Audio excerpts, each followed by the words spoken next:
ಸರ್ವಮಂಗಲಮಾಂಗಲ್ಯೆ ಶಿವೆ ಸರ್ವಾರ್ಥ ಸಾಧಿಕೆ ಶರಣ್ಯೆ ತ್ರ್ಯಂಬಕೆ ಗೌರಿ ನಾರಾಯಣಿ ನಮೋಸ್ತುತೆ.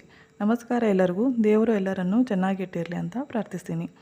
ಈಗ ತಾನೇ ಯುಗಾದಿ ಹಬ್ಬ ಆಯಿತು. ಈಗ ಬರ್ತಾ ಇದೆ ಅಕ್ಷಯ ತೃತೀಯ. ಅಕ್ಷಯ ಅಂದರೆ ಕ್ಷಯಿಸುತ್ತಿರುವಂತಹ ವಸ್ತು. ಅಕ್ಷಯ ತೃತೀಯ ಹಬ್ಬದ ದಿನ ನಾವು ಯಾವ ವಸ್ತುವನ್ನು ಖರೀದಿ ಮಾಡ್ತೀವೋ ಅದರ ಕ್ಷಯ ಯಾವತ್ತೂ ಆಗೋದಿಲ್ಲ ಅಂತ ಹೇಳ್ತಾರೆ. ಹಾಗಾದರೆ ನಮಗೆ ಚಿನ್ನ ಬೆಳ್ಳಿ ಖರೀದಿ ಮಾಡಲಿಕ್ಕೆ ಆಗುತ್ತಾ? ಆ ಪರಿಸ್ಥಿತಿ ನಿಮಗೆ ಇದ್ದರೆ ನೀವು ಚಿನ್ನ ಬೆಳ್ಳಿ ವಾಹನಗಳನ್ನು ಖರೀದಿ ಮಾಡ್ಕೋಬಹುದು. ಆದರೆ ಈ ಪರಿಸ್ಥಿತಿ ನಮಗೆ ಇಲ್ಲ ಅಂತ ಅನ್ನೋರು ನಾನು ಈಗ ಹೇಳುವಂತಹ ವಸ್ತುವನ್ನು ಖರೀದಿ ಮಾಡಿಕೊಳ್ಳಿ. ನಿಮಗೆ ಸಮೃದ್ಧಿ ಸಂಪತ್ತು ಯಾವತ್ತೂ ನಿಮ್ಮ ಪಾಲಿಗೆ ಸಿಗುತ್ತದೆ. ಹಾಗಾದರೆ ಆ ವಸ್ತು ಯಾವುದು ಅಂತ ನೋಡೋಣ.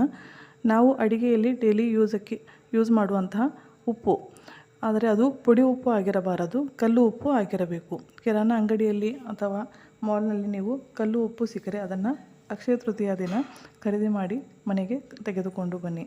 ಉಪ್ಪು ಲಕ್ಷ್ಮೀ ಪ್ರತೀಕ ಅಂತ ನಾವು ಹೇಳ್ತೀವಿ.